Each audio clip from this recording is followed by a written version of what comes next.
All right, so the first thing I recommend is getting a good reading journal. And what is that? A reading journal. It's basically just a way to document all the books you've read and also just give your thoughts on it as well too. It's a place for you to stop and like write down all the books. So I hate to repeat myself. Like this, for example, has like a write in book section as well too.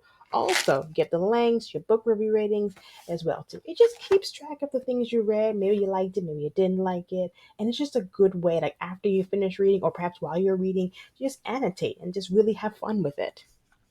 I'm a kinesthetic learner. Basically, I like to play with the things I'm learning with. I don't know about you, but that's how I am, and this has really helped me because it just makes it more fun. This is my point. And the second thing I would recommend doing is getting a personal journal to read in after you're finished reading. Okay, I know what you're thinking. Tanisha, what's the difference between a reading journal and a personal journal? Reading journal is just for you to document what you're reading, but your personal journal is for you to document your feelings, not necessarily what you're reading, or perhaps on what you're reading, or whatever it is you want to do, your daily tasks for the day. For me, I like to think after reading is my contemplation time. Contemplating on what I just read, how I can apply it to my life. It doesn't have to be that deep. It can just be fun things as well too. But I just find that meditative state after reading a really good time to just stop and process everything. And what better way to do that than via writing in a personal journal? So, step number two, get a personal journal. The third thing you can do is set an alarm clock to this. You can do it on your phone or just wherever, but have somewhere where you literally have a timer that goes off around the time when you typically like to read. And that way it just reminds you, oh, that's right, I gotta read today. As adults, we get busy, life gets lifing, and sometimes we forget.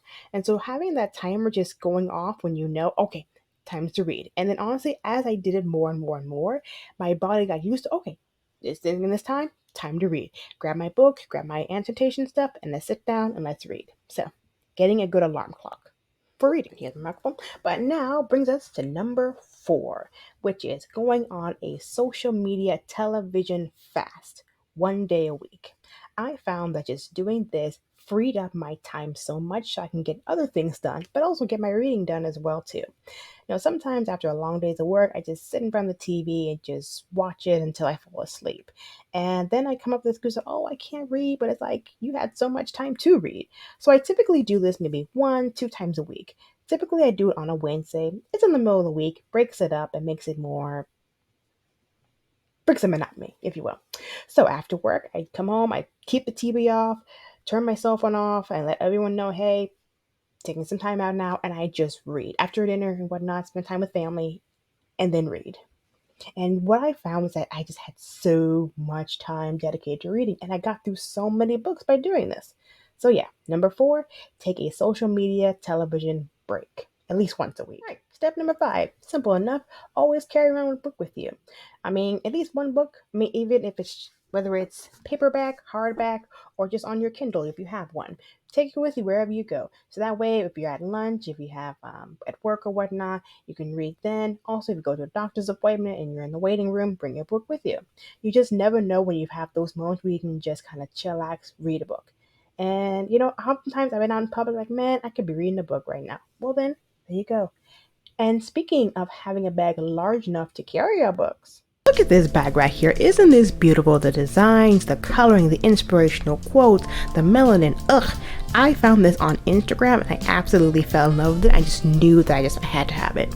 It's by a company called Sistabag, and Sistabag is a Black-owned, socially conscious lifestyle brand. It was founded to promote power of Black unity and the beauty of melanin.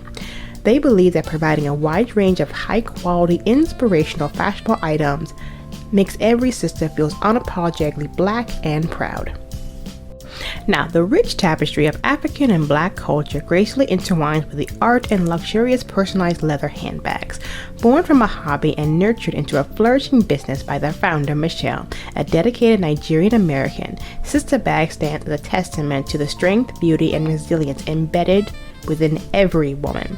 So this bag is I love it. It's the beauty of it. I get so many compliments from coworkers and everything. Plus I can fit all the things I want. My wallet, my keys, everything, and also all the books I need to carry with me as well too.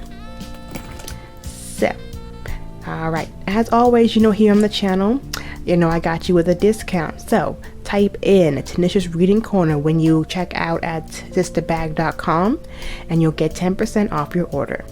I thank you so much for listening. Let's dive back into the episode. Okay, so the last thing that I did to make sure that I hit my goal of reading 50 books this year was I read books that I actually liked. Yeah, it's that simple. Honestly, because I'm the type of person that, like, once I start something, I want to finish it. But I mean, this is a hobby, it's fun, and I gotta keep reminding myself you are having fun, as you should be.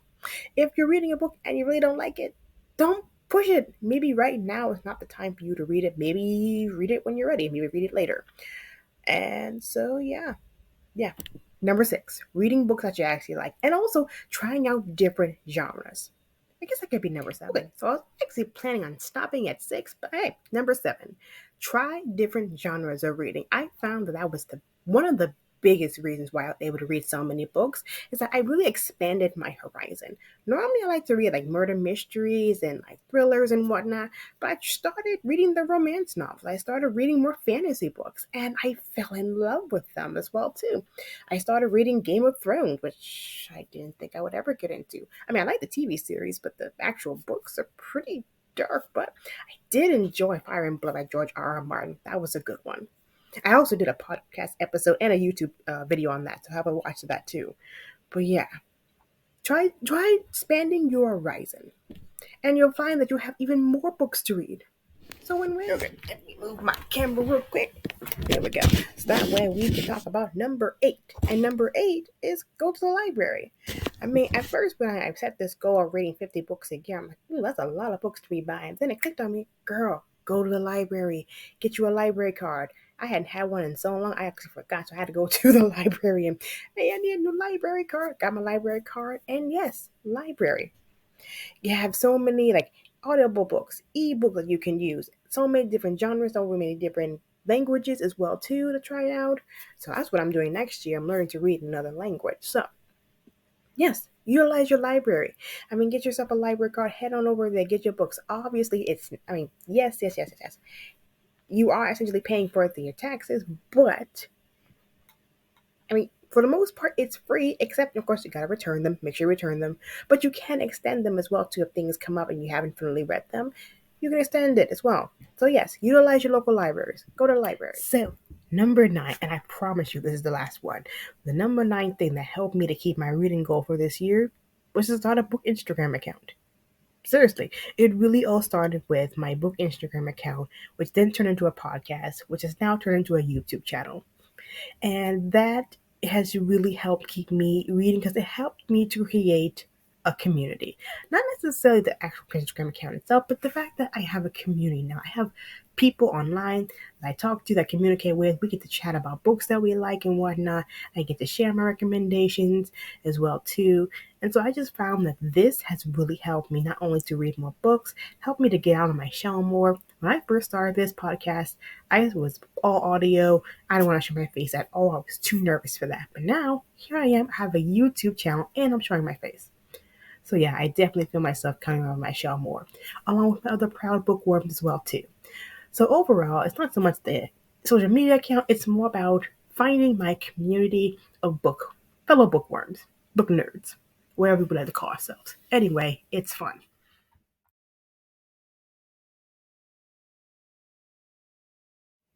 All right, so now to my favorite part of this. No, all of it's not my favorite part, but to my favorite books of the year. So the first one I'm going to talk about is Fourth Wing by Rebecca Yarros. I started this book, I saw it first on Book Talk. TikTok or books. And at first, I was nervous about reading it, but I just kept getting all these excerpts and whatnot. So I'm like, you know what? Let me try it out. Because from what I was told, it's basically a beginner's guide for fantasy readers, for romance novel readers, sort of. Yeah. So I read it, and I'm not gonna lie, from the chapter 1, I was hooked. I couldn't stop reading. It was a non-stop ride. I absolutely love it. I got Iron Flame when it came out, and honestly, I will say it's a grower. Iron Flame wasn't my favorite. It wasn't as much. I mean, Iron Fourth Wing was definitely a 5-star read for me. Iron Flame wasn't my favorite. I did do a YouTube video on how I didn't like it, sort of, but it's slowly growing on me. So there. But no, back to Fourth Wing. Fourth Wing stars our protagonist, who is Violet Sorrengail, who is basically being forced by her mother, General Lilith Sorrengail, to enter into what they call the Riders Squadron of the Basgiath War College, where basically the Riders Squadron is where you go to train to become a dragon rider. It is hardcore, it is military style, it is basically fly or die type of thing. I didn't think I would like it, but I absolutely love it. I'm obsessed. I cannot wait for book 3. Book 2 is already out. And there you go. So that was one of my favorite ones. All right, my next favorite 5-star read, How to Get Good with Money. Yes, I talk about this all the time. I'm going to keep talking about it because every time I read it, I get something new from it. How to get good with our finances. That is something that is so critical, especially in today's economy. And also, Tiffany Aliche came out with a whole workbook as well, too. So that's why it's back again on top of my 5. I'm rereading this and going through it with the workbook as well, too. So stay tuned because I will definitely be doing a Bella book review on this one as well, too, as we come into the new year. So, Tiffany Alice's Hulk talks about financial wholeness. There are 10 simple steps to becoming financially whole, is what she calls it. And basically, they're budget building, savings, investing, and estate planning. Things that I never even thought about. Your credit score, how to get out of debt, how to financially out of debt. Honestly, I got out of credit card debt following this book. I have no credit card debt, and I have so much in savings now. And I think all of that to Tiffany Alice's guide. So that's another 5-star read. You want to get your finances in order? Want to get how to good money? Talk to Tiffany Alice.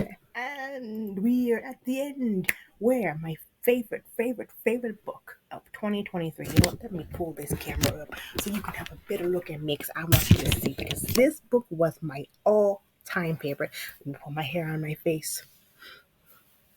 Oh, also, new hair, new do. I like to go into the new year with new hair. But anyway, back to this. My favorite book of this year was, oh my God, I did a book review on it already on the channel, so have a listen to that after this one as well. But before I talk about it, it was so good. I saw the cover and I just knew that. Because no, I know, don't judge a book by its cover, but this one, Aphrodite and the Duke by J.J. McAvoy. Yes, you can judge this book by the cover. It is as good as it looks. It's absolutely wonderful. It's set in the Regency era. It's about a young debutante named Aphrodite who was stood up by the Duke, but she learns how to forgive him, and she learns the reason why he stood her up. And I mean, it's got everything. It's got love, romance, a lot of spicy scenes in it, so get some water, but also, betrayal, backstabbing, even murder. It's a nonstop roller coaster. There are some slow parts, but you know what? I love it. It was just for me. It was perfect. A definite 5-star read for anyone. So, Aphrodite and the Duke by J.J. McAvoy. I also listened to it on Audible as well too, so go grab that as well. An amazing read. I love the author. Also, she has a whole series of them as well. This is just the first in the series. The second one follows her stepsister, and then the third one follows her sister. So I will be reading those and coming into the new year as well too. They're around here somewhere. But yeah, I'll definitely put this on your TBR list. Read it as soon as possible. It was just my all-time favorite. I love the book. Fell in love with Aphrodite. She is a sheltered woman, but she has a heart of adventure. So, sound interesting? Go get it. Okay, so we are now at the end of this video. I thank you so much for watching and tuning in. And honestly, this will be the last episode for this season. We will definitely come back. I'm taking a break. Holiday season's coming up. It's not coming up. It's here. So I got lots going on. But I promise you, midway through January, opening February, I will come back with a new episode.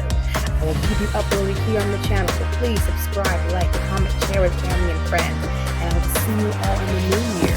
And as always, I wish you all good wellness and good reading. And happy holidays!